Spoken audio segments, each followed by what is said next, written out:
दोस्तों ये क्वेश्चन है आपसे लगभग हर एग्जाम में पूछा जाता है। 3 विभिन्न चौराहों पर आवागमन सूचक बत्तियां क्रमशः 48 सेकंड, 72 सेकंड तथा 108 सेकंड के बाद बदलती हैं। यदि वे एक साथ 8:20 0 सेकंड बजे बदली गई हों तो फिर वे एक साथ कितने बजे बदलेंगी। दोस्तों ये एलसीएम के कॉन्सेप्ट से लगता है ये क्वेश्चन, और कई बार आप देखेंगे सीटेट एग्जाम में तो ये कॉन्सेप्ट आपसे थ्योरेटिकली भी पूछ लिया जाता है कि इस टाइप के क्वेश्चन में कौन सा कॉन्सेप्ट लगता है। ऑप्शन में एलसीएम, एचसीएफ वगैरह दे दिया जाता है, तो ये आपके लिए काफी महत्वपूर्ण है। हम आइए इसको सॉल्व करते हैं। दोस्तों जब भी आपको इस टाइप का क्वेश्चन दिया हो तो आपको जो यहाँ पर दिए हुए हैं अंक 48, 72 और 108, इनका एलसीएम ले लीजिए। एलसीएम क्या आएगा निकालते हैं।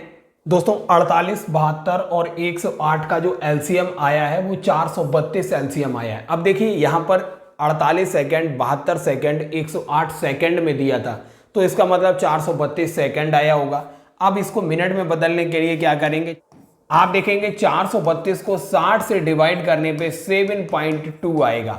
मतलब ये जो होगा बराबर होगा 7 मिनट 12 सेकंड के बराबर होगा। अब ये दोस्तों देखिए बत्तियां जो हैं 8:20 पर बदली थी, अब 7 मिनट 12 सेकंड के बाद ये फिर बदलेंगी, तो मतलब 20 में 7 जोड़ेंगे तो 27 मिनट 12 सेकंड।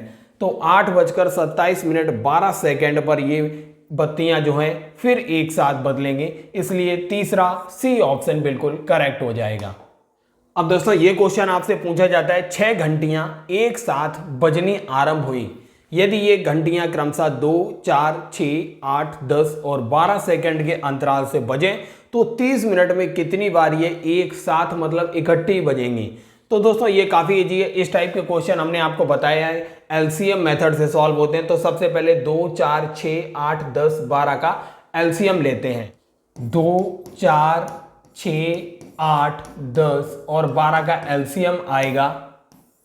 तो दोस्तों 2, 4, 6, 8, 10 और 12 का एलसीएम आया है 120 एलसीएम आया। अब दोस्तों ये देखिए ये जो संख्याएं थी ये सेकंड थे, इसका मतलब 120 सेकंड के बाद ये घंटियां फिर एक साथ बजेंगी। 120 सेकंड का मतलब हो गया 2 मिनट के बाद बजेंगी। तो यहां पूछ रहे हैं 30 मिनट के में कितनी बार इकट्ठी बजेंगी।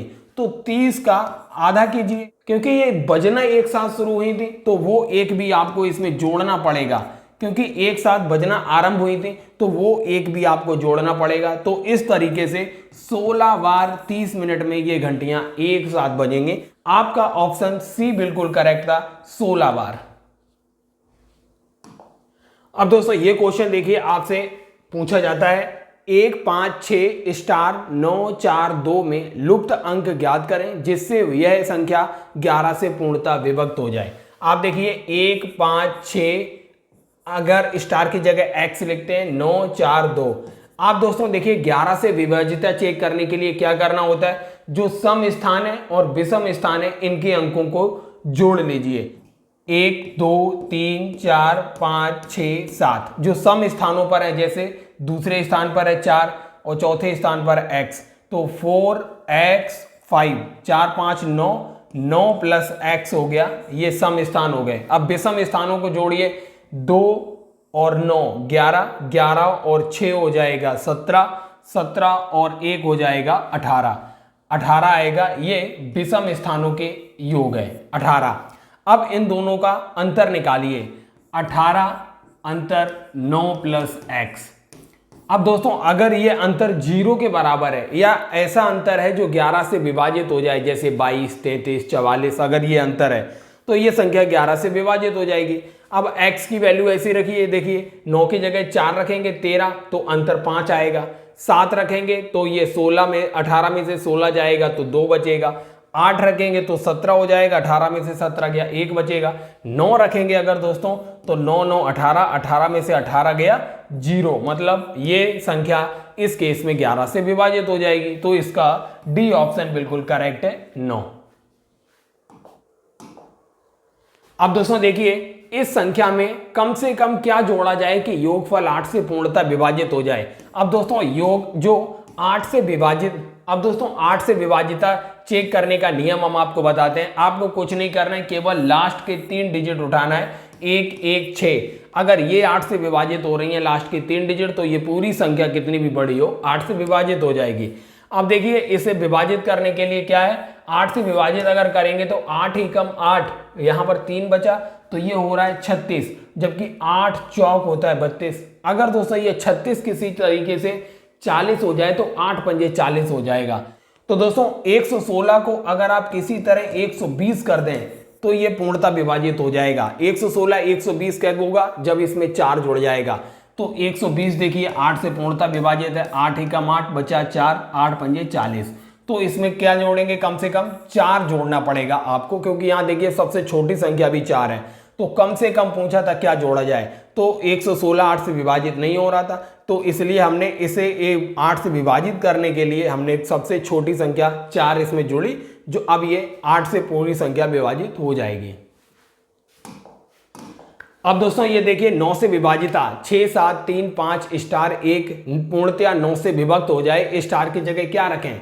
9 से विभाजिता चेक करने के लिए कुछ नहीं करना आपको दोस्तों, 6 7 3 5 स्टार 1, आपको सारे अंकों को जोड़िए। 6 और 7 हो जाएगा 13, 13 और 3 हो जाएगा 16, 16 और 5 होगा 21, 21 और 1 हो जाएगा 22। अब 22 देखिए ये 9 से विभाजित होता है क्या, नहीं हो रहा है। अब इसका मतलब इस स्टार की जगह ऐसा अंक होना चाहिए जो 22 में जोड़ने पे ये संख्या 9 से विभाजित हो जाए। 22 में देखिए 4 जोड़ेंगे 26, 9 से विभाजित नहीं होगा। 22 में अगर आप 5 जोड़ेंगे तो ये 27 होगा, 27 9 से विभाजित हो जा रहा है। इसका मतलब इसका बी ऑप्शन बिल्कुल करेक्ट था। अब दोस्तों ये क्वेश्चन देखिए सीटेट में पूछा गया, 16 लीटर धारिता वाली एक बाल्टी पूर्ण रूप से पानी से भरी हुई है। बाल्टी के इस पानी को छोटे से छोटे बर्तनों में भरा जाना है। बाल्टी में भरे समस्त पानी को एक मग द्वारा 50 बार में पूर्णतया भरकर छोटे छोटे बर्तनों में स्थानांतरित किया जाता है। तो मग की आपको धारिता बताना है, ये मग कितने ml का है। अब दोस्तों देखिए 50 बार में किया जा रहा है, कितना है 16 लीटर। 16 लीटर यहाँ देखिए ये ml में है, सब कुछ ml में, तो लीटर को मिलीलीटर में बदल लेते हैं तो 16,000 मिलीलीटर हो जाएगा। अब कितने बार, 50 बार में मग से पलटा जा रहा है, तो इससे अगर हम 50 से डिवाइड कर देंगे तो आएगा 5 3 15 हो जाएगा, बचेगा 1, 5 दूनी 10 हो जाएगा 320, मतलब 320 ml मग की जो धारिता होगी वह 320 ml होगी। इसलिए ऑप्शन तीसरा बिल्कुल करेक्ट है। दोस्तों ये टाइप के क्वेश्चन जो होते हैं ये HCF के कॉन्सेप्ट पे लगते हैं, तो याद रखिए इस तरीके से आप इजीली सॉल्व कर सकते हैं। अब देखते हैं अगला प्रश्न। दोस्तों इस क्वेश्चन को करने के लिए आपको कुछ नहीं करना था, इन तीनों अंकों को जोड़िए। इन तीनों अंकों को जोड़ने के बाद आप इसके ऑप्शंस के थ्रू जाएंगे, अगर माइनस करने पे आपको ये अंक मिल जाएगा। अब दोस्तों ये सीटेट में क्वेश्चन पूछा गया, निम्नलिखित तालिका मारिया और शहनाज द्वारा 100 में से 5 विषयों में अंक को दर्शाया गया है, और आपको यहाँ ऑप्शन दिए हैं। मारिया ने शहनाज से केवल 2 विषयों में अधिक अंक प्राप्त किए, मारिया ने शहनाज से। अब देखिए दोस्तों यहाँ पर 88 पहला सब्जेक्ट जिसमें ज़्यादा अंक है, इसके बाद देखिए ये 73 दूसरा सब्जेक्ट, और तीसरा सब्जेक्ट है ये 90। इसका मतलब 3 सब्जेक्ट हैं, यहाँ पे 2 दिया था, गलत हो गया। गणित और विज्ञान में शहनाज के कुल प्राप्तांक इन विषयों में मारिया के कुल प्राप्तांक से अधिक है। अब देखिए गणित और विज्ञान, गणित में कितना है उसका 78 है और विज्ञान में 82 है, जबकि मारिया का जो है यहाँ पर 88 है, पहले से ही देखिए अधिक है, और विज्ञान में देखिए इसका 90 है, जबकि यहाँ दे रहा था शहनाज का अधिक है। इसका मतलब ये भी गलत हो गया। मारिया और शहनाज के कुल प्राप्तांक समान है।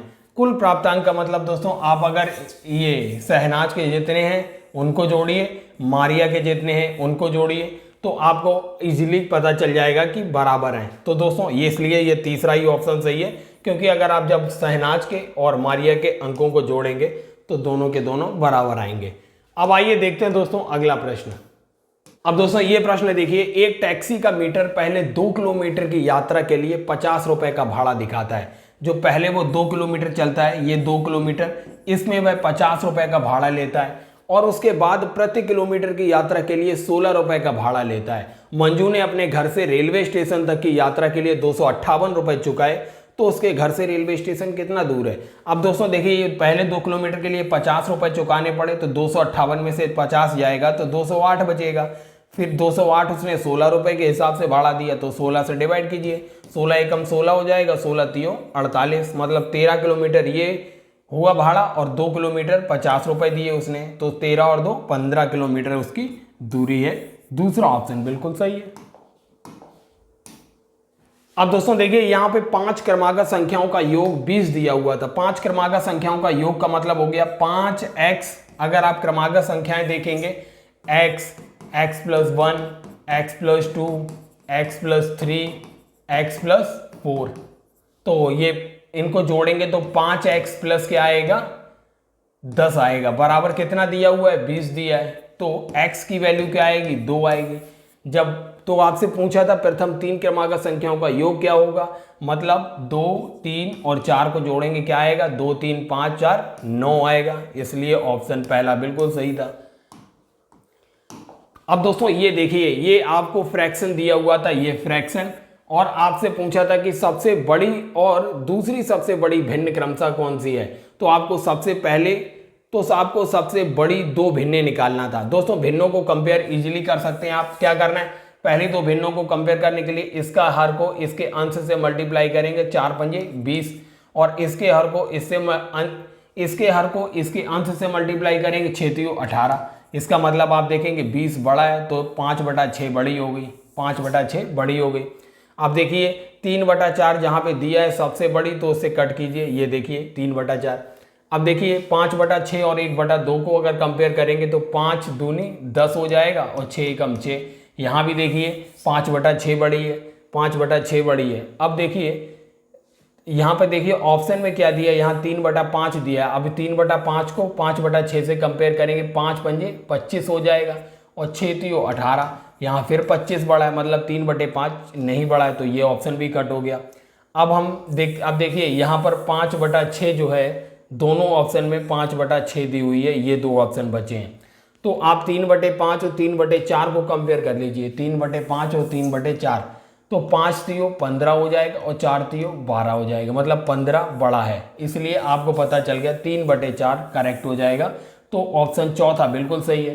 तो 2 भिन्नों को कंपेयर करने के लिए एक भिन्न के अंश को दूसरे भिन्न के हर से और फिर दूसरी भिन्न के अंश को पहली भिन्न के हर से गुणा करने पे आप अंश वाले पार्ट को देखेंगे किसका गुणा बड़ा है, जिसका गुणा बड़ा होगा वही संख्या बड़ी होगी। अब दोस्तों ये क्वेश्चन देखिए, एक वर्ग के रूप में तार 144 सेंटीमीटर स्क्वायर का क्षेत्रफल घेरता है। यदि इसी तार को एक आयत के रूप में मोड़ा जाए जिसकी लंबाई 16 सेंटीमीटर है, तो तार का क्षेत्रफल कितना क्षेत्रफल घेरेगा वही तार। अब दोस्तों कितना इजी है, 144 सेंटीमीटर स्क्वायर वर्ग है, मतलब वर्ग की एक भुजा कितनी, तो मतलब वर्ग की भुजा कितनी होगी, 12 सेंटीमीटर लंबा 12 सेंटीमीटर चौड़ा होगा। तो तार की लंबाई कुल क्या आ गई, 24 सेंटीमीटर है, 24 सेंटीमीटर। अब इसे 16 सेंटीमीटर लंबाई दिया हुआ आयत, तो बचा हुआ जो 8 सेंटीमीटर वो उसकी चौड़ाई होगी। तो ऑब्वियस ही बात है 16 गुणा 8 क्या होगा, 16 8 128 सेंटीमीटर स्क्वायर आयत का क्षेत्रफल होगा।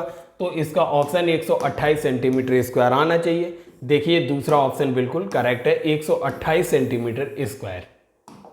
अब दोस्तों देखिए ये प्रश्न था, विद्यालय की सभा में एक कक्षा के विद्यार्थी एक पंक्ति में खड़े हैं, दोनों सिरों से रूही का 19वां स्थान है, उस कक्षा में कुल कितने छात्र उपस्थित हैं। अब बताइए, ये रूही यहाँ पर है, मान लीजिए रूही यहाँ पर है, इसका इधर से भी 19वां स्थान है, पीछे से भी 19वां स्थान है। इसका मतलब 18 विद्यार्थी इधर बैठे होंगे, 18 इधर बैठे होंगे, 18 दूनी 36 और एक रूही खुद हो गई 37। तो कितने कुल विद्यार्थी होंगे, 37 विद्यार्थी होंगे। पहला ही ऑप्शन सही है।